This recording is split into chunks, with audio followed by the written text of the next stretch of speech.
Поголемиот број од моите соговорници, упатени во црковните случувања, се воздржани на прашањето за динамиката со која ќе се одвиваат преговорите за автокефалност на Македонската православна црква. Велат, треба да бидеме реални. Проблемот е сложен, испреплетени се многу интереси. Некои прогнозираат дека полесно и побрзо ќе врви патот на македонската држава до НАТО и до ЕУ, отколку што македонската црква ќе стане автокефална. За утеха, но повеќе во метафизичка смисла, велат дека времето и не игра голема улога, односно дека не е фактор ако се има предвид дека црквата е вечна. Во продолжение погледнете го разговорот со професорот Дилјан Николчев од Богословскиот факултет во Софија. Професоре Николчев, како го толкувате најновото зближување на релација Македонија-Бугарија, особено на црковен план, и како би го коментирале епилогот од тоа во досегашниот тек? Въпросът ви има два аспекта. Първо, като човек от този свят, разбира се, че приветствам всякакви добросъседски, добри отношения между народите, още повече македонския народ. От гледна точка, от църковна гледна точка и от църковно-правна гледна точка, моите притеснения са в един политически контекст. Тоест, това, което се забелязва в България, но за съжаление малцина го забелязват, е, че цялата тази тема за признаването на автокефалия на Македонската православна църква се разви и то в един сравнително бърз план през последните няколко седмици, именно в един такъв политически контекст. Какво казал министър-председателят Бойко Борисов, какво казал министър-председателят на Македония Заев, какво са си говорили двата министерски съвета в Струмица и така нататък. Тоест едно политическо говорене, което от гледна точка на църквата и на църковното право може да е идеалистично и е така в случая, може да е добре и аз не го отричам, че и в църковно отношение двата народа трябва да станат по-близки, но от гледна точка на църковното право някакси на мене не ми импонира като преподавател по църковно право. Между другото, ако трябва да изходим като изходна точка на нашия разговор, аз съм един от първите в България, който още преди 20-25 години публично съм заявявал, включително и със становище пред тогава Светия Синод, че трябва да се даде автокефалия, че рано или късно Македонската православна църква ще получи автокефалия. Разбира се, развивал съм тази моя теза, това мое становище на строго канонична плоскост, защото основен принцип в църковното право това е териториалния принцип. Тоест имаме една държава с едни граници, имаме една църква. Не, искам правилно да бъда разбран, не националния, народния, държавния, границите на държавата, и така го определят и каноните на православната църква. Така че още преди повече от 20 години съм го заявил. И нещо да кажа, което може би трябвало в последствие на разговора, но сега му дойде времето. Преди 17-18 години аз съм бил член на синодална комисия в Светия Синод, която беше адхок комисия и беше свикана също по проблемите на Македонската православна църква. Това беше смесена комисия. В тази комисия участваха, ако не се лъжа, 3 архиереи, няколко презвитери и преподаватели от Богословския факултет. Аз бях един от членовете. Може ли да познаете до какъв резултат стигна тази комисия? В контекста на всичките тези събития и проблеми, за които ние говорим днес. Не можем. Кажете ни. До никакъв. Така ќе биде и сега?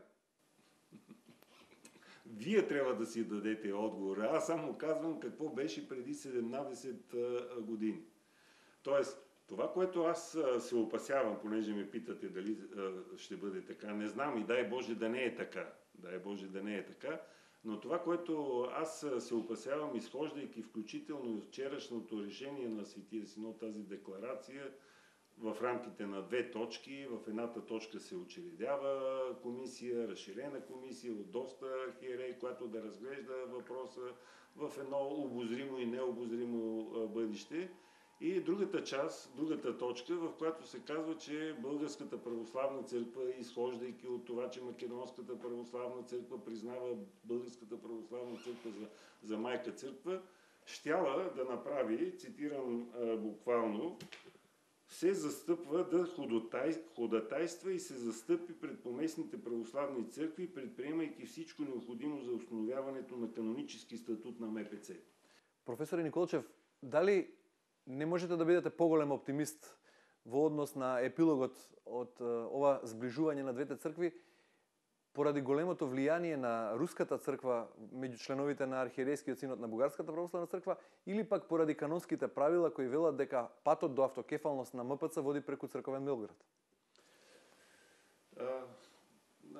Надали би могъл да се даде еднозначен отговор на този въпрос, защото има вярно, от всичко има вярно нещо по-малко. Тоест, не е тайна за това силно руско влияние по традиция от десетилетия в Българската православна църква, особено в новата история, комунистическия период. Не е тайна също, че по-голямата част от архиереите, поне по-старите, бяха завършили в Москва духовна академия. Съществуват канонични проблеми. Съществуват канонични проблеми за Македонската православна църква. Вие много добре знаете историята от 1945 година, неприсъствието, липсата на архиереи, самочинното обявяване на автокефалия 1967 година. Но моят въпрос е малко по-различен. Та нима не съществуват такива проблеми в останалите поместни православни църкви. С това искам да кажа следното. Една църква, за да е автономна, каноните и каноническата традиция предявяват определени условия. За да придобие тя статут на автономия, предявяват определени условия. За да придобие тя по-висок статут на автокефалия, каноните съответно предявяват още по-сериозни условия. Като например, тази църква да има развито вероучение, тази църква да разполага с много голям кадър на свещенослужители, да извършва значителна, интензивна социална, благотворителна дейност, т.е. диакония. Но това Македонската православна църква го има. Точно това исках да кажа. Дори според моите информации, Македонската православна църква има по-големо, по-бройно монаштво от бугарската. Дали е това точно? Така искам да кажа. Тоест, дали съответната църква има... Но аз говоря в исторически план за години назад. Имам предвид времето на Тито. Дали тази църква има независим църковен съд? Дали предстоятелят на тази поместна църква, както и останалите архиереи, са били избрани канонично или обратното е имало намеса примерно на държавните власти? Това, което искам да кажа, вие също го казахте, че всеки един българин, включително и аз, който е ходил в Македония, сам се е уверявал с очите си, че това е една жива църква. Това е една жива църква. Тоест, излиза така, че Българската православна църква е автокефална и слава Богу на това, но тя е автокефална по-скоро на книга, а на практика Македонската православна църква не е автокефална, не е част от православната църква, но на практика тя много повече отговаря на тези условия. Дори тук не ми се иска да ви давам други примери, примерно защо е това каноничност и неканоничност с оглед разкритията за досиетата на държавна сигурност, на месата на държавата и избирането на владиците през целия този период. И затова аз казвам, нека да оставим историята назад.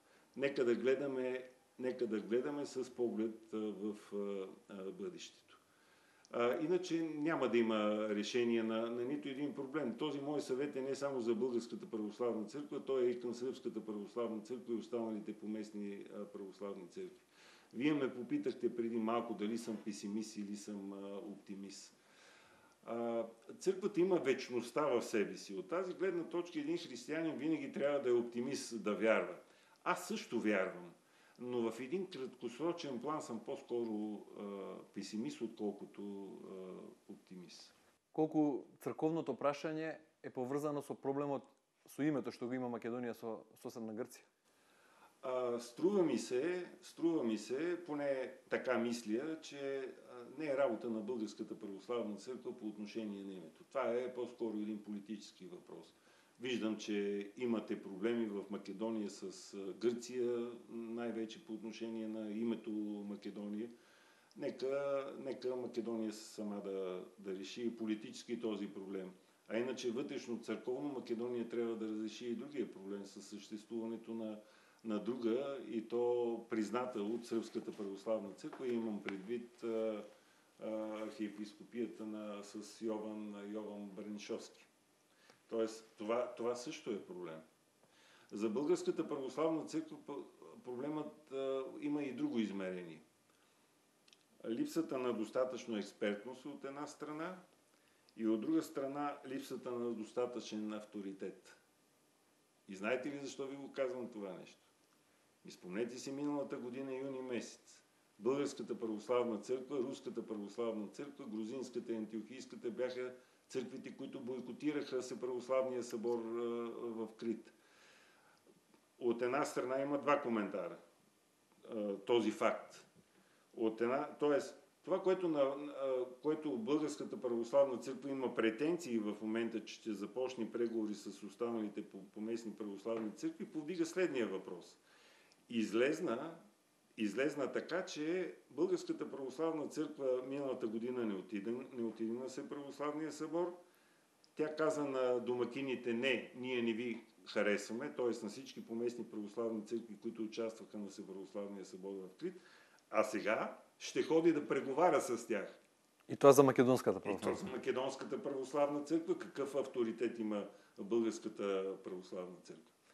А втория ми коментар, пак във връзка с този събор в Крит, е дали на нас ни харесва или не ни харесва, имат структура, която има автономия. Доколко ограничена, не знам.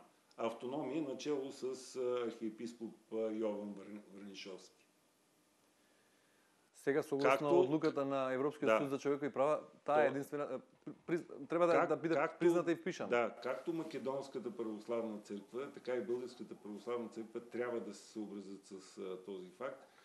И струва ми се, че за да има полезен изход от целия този проблем и да финализира с позитивно решение този проблем за Македонската православна църква, е междувременно, докато текат преговори, ако има такива въобще, Македония да реши този проблем. Защото Йован Варнишовски беше заедно с патриарха, сръбския патриарх в Крит, и беше забележете, втория по ранг, участващ като от делегация на Сръбската православна църква. Пак казвам, харесва ли ни или не? Прашањето за името го поставив во контекст на некои теории, кои за многумина се теории на заговор, дека последните црковни случувања се идеја на сценаристите за да се ослабе руското влијание во регионот, Македонија забрзано да стане членка на НАТО, да се затворат некои поголеми геостратешки прашања на Балканот. Што мислите за тоа? Аз не си падам, честно да ви кажа, по конспиративни теории. В смисъл, възможно и така да е. Не знаем. Ние не знаем. Како член на Атлантскиот совет на Бугарија, ја пишувавте и за така наречената хибридна војна што се води на Балкан. Што можете за тоа да ни кажете? Не участието на Българската православна църква с примера, който ви дадох в Крит миналата година, беше част от този сценарий. Тоест, Руската православна църква и това в България, слава Богу, се нота, както се казва на латински, се разбира много, много добре. Българската православна църква беше част от този сценарий. Като разбира се, не навлизам в подробности, защо примерно Руската православна църква не участваше на този събор. Някой запитвал ли се защо от многото въпроси, постепенно всичките въпроси като точки от дневния ред на събора в Крит, постепенно бяха свалени, докато останаха минимум няколко въпроса. И защо влезна въпроса за автономия на православната църква, въпроса за автокефалия не влезна. Защото Руската православна църква го бойкотира. И забележете, преди да каже не, ние няма да дойдем. А защо Руската православна църква настояваше да не се включва въпроса за автокефалията? Защото този въпрос засягаше веднага въпроса за Украинската православна църква и Естония. Разбирате ли? Ова е дел од таа хибридна војна која ја опишувате вие во некои ваши проучувања? Да, имам статии, имам материали, писани материали по този въпрос. Кој друг поинтересен пример би можеле да го наведете во оваа пригода? Ами, най-добър пример представлява една група от архиереите, от настоящите архиереи, които публично демонстрират, примерно, тези си проруски настроения и позиции. Те са няколко, вероятно казвам са малцинство, но са по-старшите и по-властните. По-властните в Светия Синод. Преди няколко седмици имаше скандал в България във връзка с един паметник на съветския воин в Пловдив, Пловдивския митрополит. Много често на тази плоскост се изявява Ловчанският митрополит Гавриил и така нататък. Колко е влиянието на Москва, односно дали влиянието на Москва е големо само во бугарската црква или генерално во бугарското општество? Какво е влиянието на Русија во бугарската економија, во бугарската политика? По тоа. Добре, ще ви го кажа по малко по-различен начин. Факт, който малцина го знаят. Бившият руски патриарх Алексий, агент на КГБ, както и сегашният е агент Михайлов, с агентурен псевдоним Михайлов. Но бившият руски патриарх беше член на Съвета за национална сигурност на Русия, който се състоеше по времето, когато министър-председател беше Путин. Знаете, че имаше един период, когато той отстъпи президентството. Когато министър-председател, не президент, беше Путин, руският патриарх беше член на този съвет за национална сигурност, съвет, който изгражда цялата геополитическа стратегия на Русия във всяко едно отношение. Членове на този съвет бяха и сега са министъра на вътрешните работи, министъра на отбраната, министъра на икономиката, министъра на информацията, т.е. пропагандата, разбирайте, и така нататък, разузнаването, шефовете на разузнаването. Нещо повече, дори продължение на почти 2 години руският патриарх беше председател на този съвет. Тоест, това би трябвало да говори на всеки един мислещ човек, че чрез Руската православна църква се прокарва политиката на Русия в всякакви геостратегически и геополитически посоки. Руската православна църква не се опитва да прокарва своята... Тоест, руската държава, чрез Руската православна църква не се опитва само в Българската православна църква да прокарва своята политика. Но по традиция, поради чисто исторически фактори, тя има, може би, най-силно влияние в Българската православна църква. Дали освен ова влијание на Руската црква во Бугарската црква е пречка за тие преговори со Македонската православна црква и со останатите помесни православни цркви да течат побрзо и да се реши конечно македонското црковно прашање, или пак станува збори за неподготвеност на бугарското општество еднаш да го признае постоењето на македонската нација?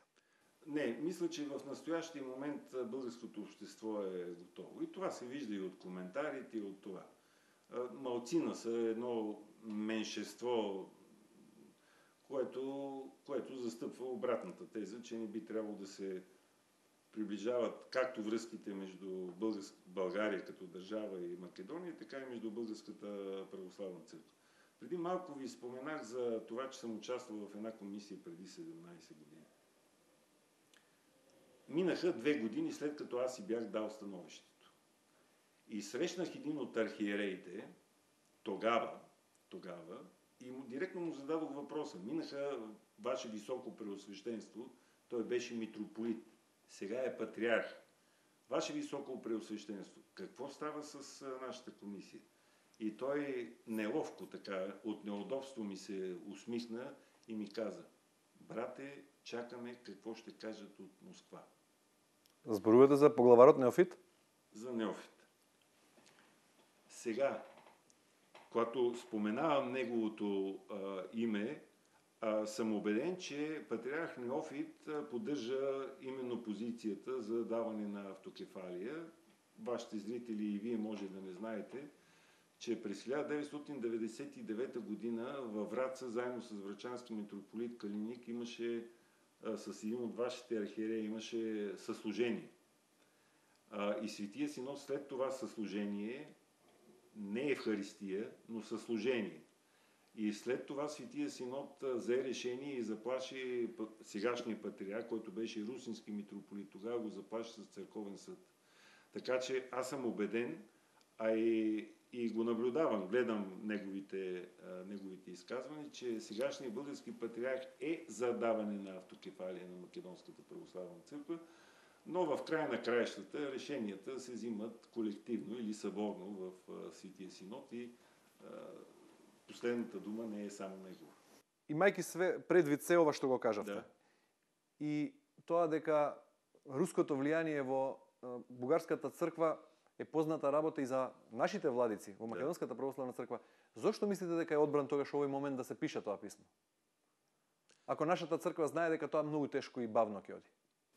Аз предполагам, че писмото от страна на Македонската православна църква е продукт на всичките тези политически процеси, които протичат в Македония. Това е моето обяснение.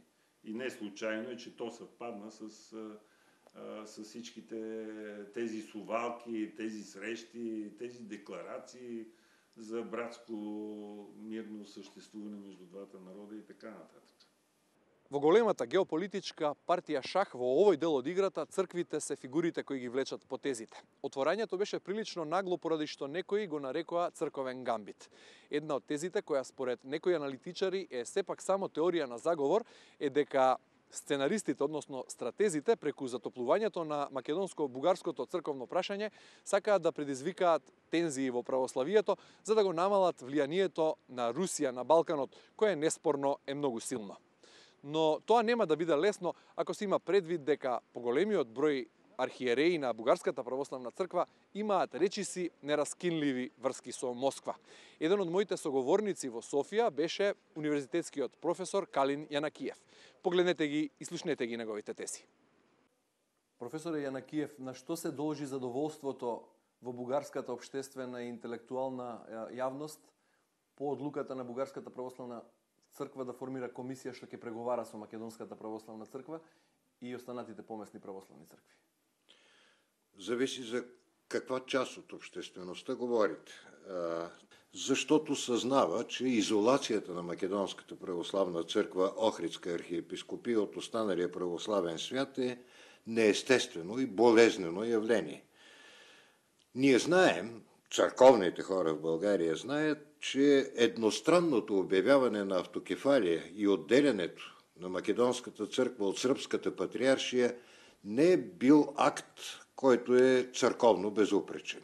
Никоя едностранно обявявана автокефалия не е безупречна от църковна гледна точка.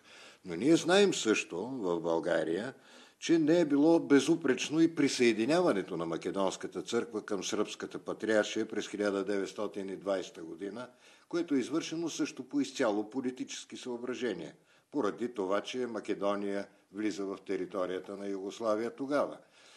Следователно, за нас е добре всички натрупани в миналото наслоения, които идват по-скоро от политиката, отколкото от църквата, да останат назад и да работим за това Македонската църква, която аз познавам като жива църква, да получи своя статут и да заживее в нормално общение с останалите православни църкви. Радостни сме, че Македонската православна църква, Охридска архиепископия, реши да се обърне към Българската православна църква, за да ходатайства за решаването на нейните проблеми. Но нели ако работите се наблюдуваат исклучиво од црковен аспект, каноните се јасни. имајќи ја предвид историјата на Македонската православна црква од 1950 година до 1967 кога Македонската православна црква прогласува автокефалност, нели патот до автокефалност сега води преку Белград? Да, така е. Вярно е, че ако се спазва строго канона, на богословски език това се нарича канонична акривия или спазване на канона в строгия смисъл на думата, Македонската православна църква би трябвало да се обърне към Сръбската патриаршия, за да поиска вдигане на схизмата и признаване евентуално на нейния автокефален статут. Но аз пак ви подчертавам, присъединяването на македонските земи на времето към диоцеза на Сръбската патриаршия също не е безупречен от църковна гледна точка акт. В Македония е съществувала църква и преди присъединяването към Сръбската патриаршия. Вие знаете много добре, че Охридската архиепископия е древна архиепископия. Трябва да знаете също, че в член 3 на устава на Българската православна църква, днешния устав на Българската православна църква, е записано, че Българската православна църква, Българска патриаршия, признава себе си за правоприемница на Доростол, Търново и Охридската архиепископия, което означава, че Македонската православна църква има исторически основания да припознае Българската православна църква като нейна църква майка. И искам да направя специална оговорка. Църква майка не означава църква началник или някаква църква, която ще диктува за бъдеще поведението на църквата, а означава църква, от която църквата, която сега иска признаване на статута й, е произлязла в миналото, в историята. Спорен е въпроса наистина от кого би трябвало Македонската църква да поиска снемането на схизмата. Тя може да го направи и от сръбската, може да го направи обаче и от българската. Следователно, това, което извършва днешния синод на Македонската православна църква, не е неканонично и поемането на протегнатата ръка от страна на Българската православна църква също не е неканонично. Още повече, забележете, Всеправославният събор в Крит имаше за задача да реши съборно и единно кой и по какъв ред има право да дава автокефалия за бъдеще.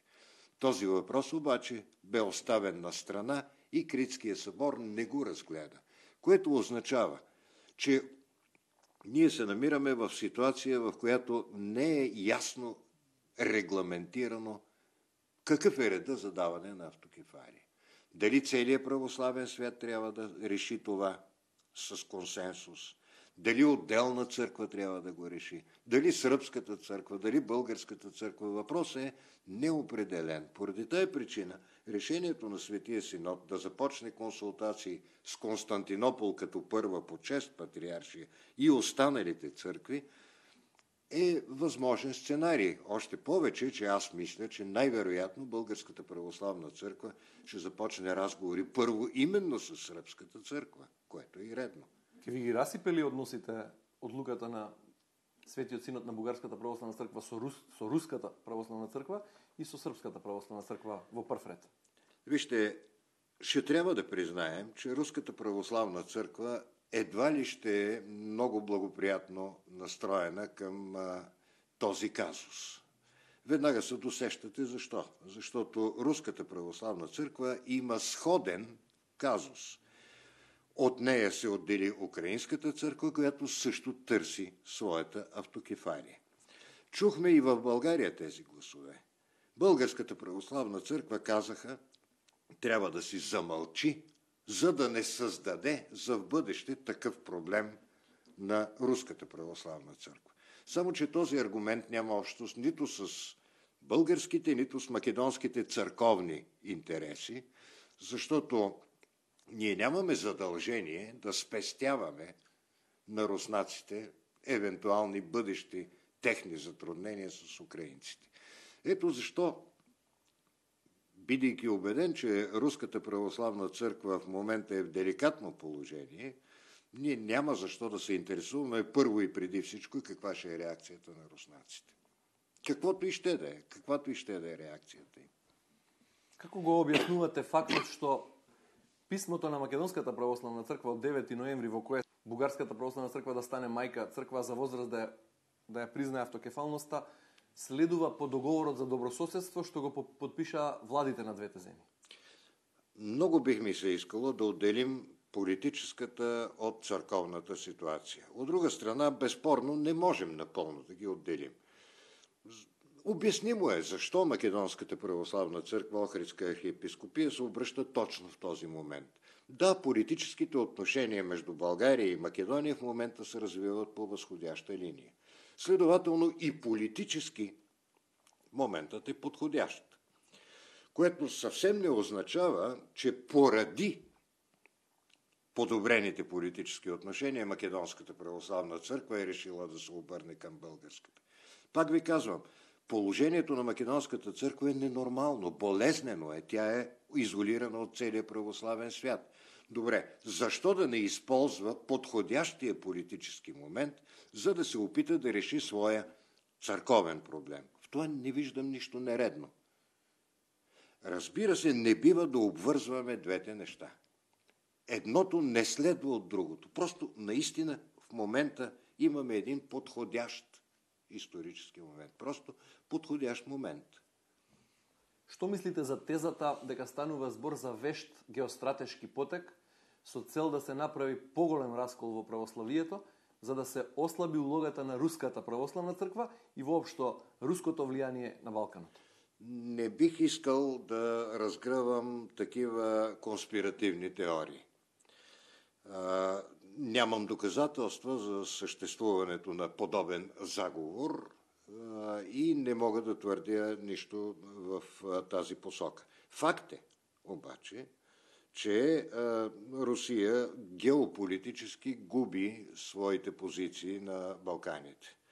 След като направи неловък опит да се намеси в вътрешните работи на Черна гора и катализира влизането на Черна гора в НАТО, след като в Македония дойде правителство, което е проевропейски и пронатовски настроено, да, Русия губи своите геополитически позиции на Балканите. Това, че Русия губи политическите си позиции на Балканите, обаче, съвсем не означава, че църквата трябва да следва или руските геополитически интереси, или да се противопоставя на Русия. Двете неща не могат да бъдат свързани.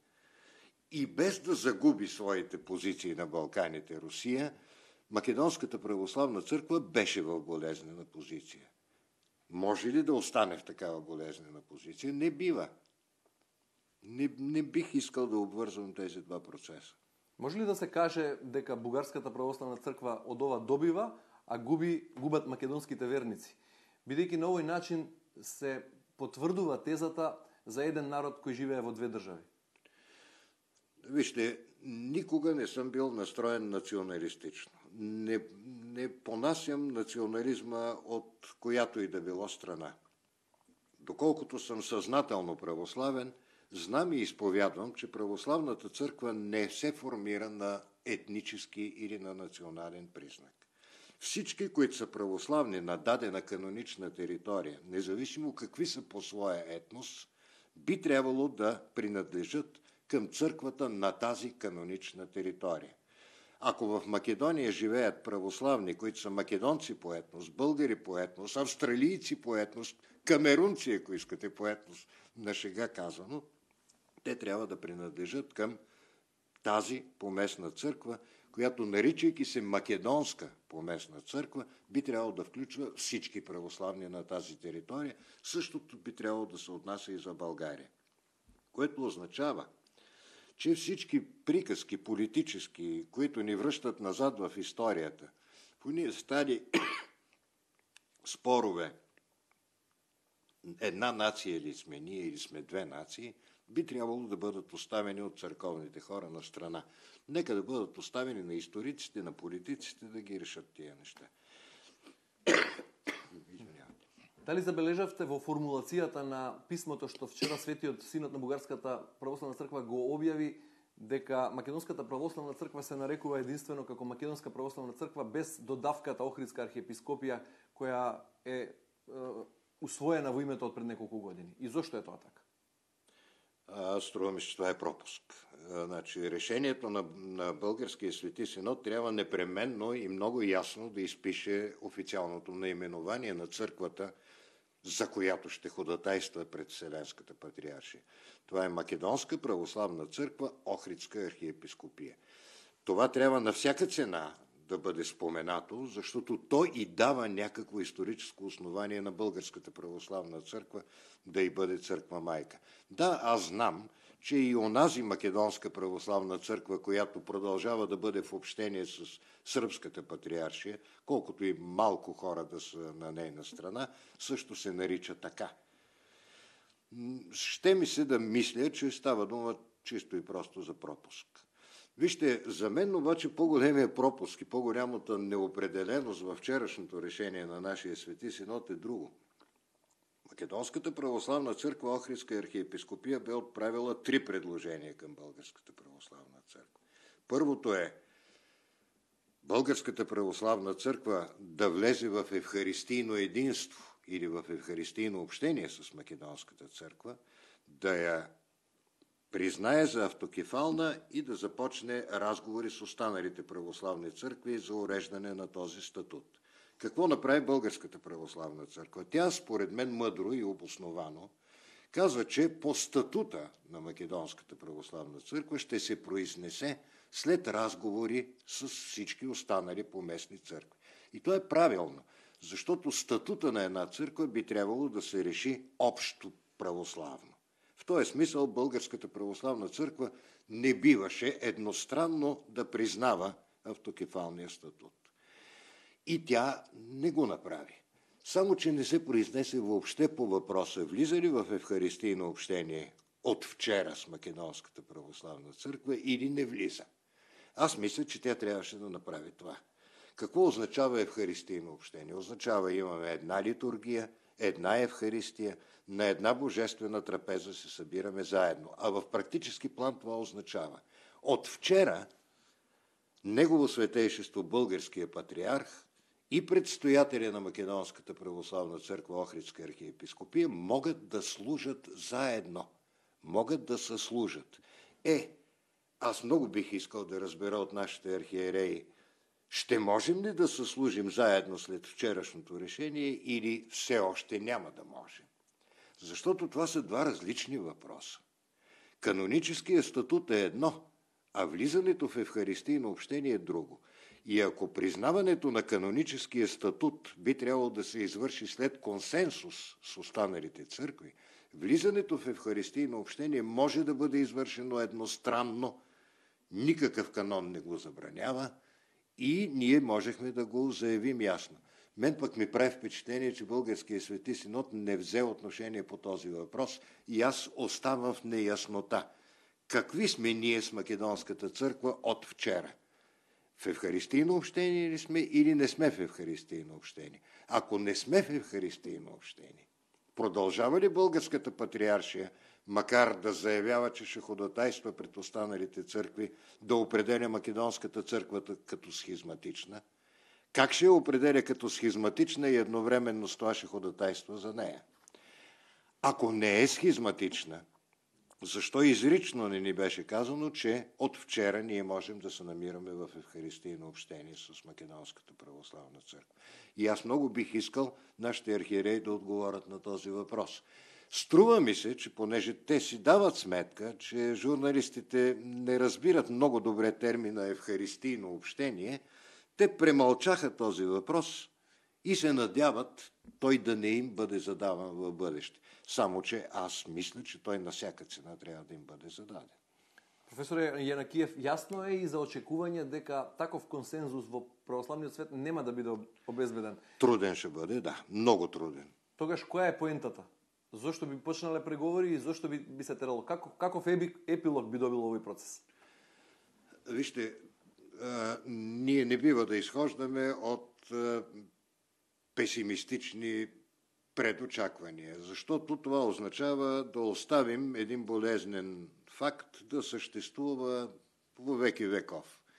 Да, имам ясното съзнание, не съм толкова наивен, че едно общо признаване на автокефалния статут на Македонската православна църква ще бъде много труден. Много труден. Това не означава обаче, че ние не бива да започнем тези разговори. Дори да има малка надежда, ще трябва да почнем такива разговори. Сетне, и в България се тиражираха едни такива опасения от типа на не може да има едностранно признаване. Една църква не може едностранно да признае друга и да влезе в общение с нея. Това не е така. Ще ви дам пример веднага. Руската православна църква, а и Българската православна църква признават и са в общение с тъй наречената Православна църква на Америка, OCA. Константинопол не е в общение с Православната църква на Америка и не я признава. Няма обаче никаква схизма между Москва и Константинопол, между Константинопол и София, поради това едностранно признаване от наша страна на Американската църква, а непризнаване от страна на Константинопол. Втори пример. Константинопол признава автономията на Естонската православна църква. Руската православна църква не признава тази автономия. Няма обаче, поради тая причина, схизма между Константинопол и Москва. Ето ви, следователно, казус, който може да доведе в бъдеще до следното. До общ консенсус за католичния статут на Македонската църква не се достига, но се достига до някакво частично съгласие. Българската православна църква, може би и Румънската църква, защо не и Кипърската архиепископия, в един момент признават статута на Македонската православна църква. Ще ви кажа, че аз лично не смятам, че Константинопол ще бъде твърдо против също. И тогава определени православни църкви признават автокефалията, други все още не признават автокефалията. Мислите дали дека во процесот на признавање на автокефалноста и од поголем број на цркви ќе помогне ако Македонија во еден догледен период влезе во НАТО, а за таа цел и го смени своето уставно име? Не мога да преценя дали това би могло да има някакво отражение в църковните дела. Защото православните църкви принадлежат на различни политически режими в днешно време. Известно е, разбира се, че Гърция е член на НАТО, че Румъния е член на НАТО, че България е член на НАТО, но известно е също, че най-многобройната православна църква, руската, не просто не принадлежи, а е и рязко, радикално настроена в момента, антиевропейски, антизападно.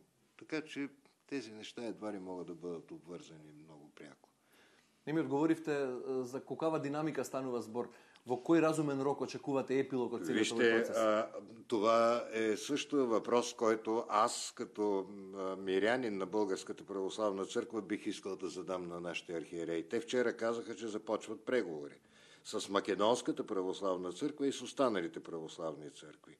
Не ни посочиха обаче нито реда на тези разговори, нито някакъв най-общ сценарий, как те ще бъдат провеждани, кой след кой разговор ще бъдат провеждани, кога те точно ще започнат и също ни посочиха някакъв поне приблизителен хоризонт, в който тези разговори трябва да се развиват. Във всеки случай, мен ми се струва много лошо, ако тези разговори могат да се проточат десетилетия, да кажем. Това означава проблема да се дезактуализира, да престане да бъде интересен на обществеността и на журналистите и бавно и постепенно да бъде погребан. Поради тая причина аз мисля, че на всяка цена трябва да поискаме отговор от свещеноначалието, което е оторизирано да води тези преговори, да ни каже как си ги представя. Защото и да ви кажа аз как си ги представям, това няма кой знае какво значение, защото няма аз да ги вода тези преговори. Аз мисля, че канонически Българската православна църква трябва първо и преди всичко да разговаря с Константинополската патриаршия, като първа по чест патриаршия в православния свят. Като патриаршия, която може и има право да свика някакъв архиерейски събор от останалите православни църкви, който да започне решаването на този въпрос. Тоест, реда би трябвало да е такъв. Българската православна църква разговаря първо с Константинопол, а задължително и с Сръбската православна църква, разбира се, която е страна, и чак тогава с всички останали. Същевременно обаче аз знам, че предстои посещение на българския патриарх в Москва след около месец и подозирам, че първият разговор ще бъде в Москва, нещо, което не ме изпълва с много големи надежди. Колкаво е влиянието на Руската православна црква во синодот на Бугарската православна црква? Колку од архиереите денешни на Светиот синод на Бугарската црква се во блиски релации со руските архиереи? Ще бъда максимално откровен, защото не съм на подчинение на Светия синод на Българската православна църква и никога не съм спестявал истината. Повечето от архиереите са настроени русофилски. Почти всички архиереи са настроени русофилски. Някои по-рязко, други по-малко изявено. Дали ако беше поинаку одговорот на Бугарската православна црква на писмото на Македонската православна црква ќе беше поексплицитен во смисла дека да, ја признаваме и автокефалноста и стануваме мајка црква на Македонската црква? Не вярвам. Значи, дори да беше друга ситуацията с русофилските настроения в синода, да, казва се, е твърде деликатен, за да можеха нашите архиереи да отговорят твърдо, да, ние признаваме автокефалията на Македонската църква, буквално казано в един ден.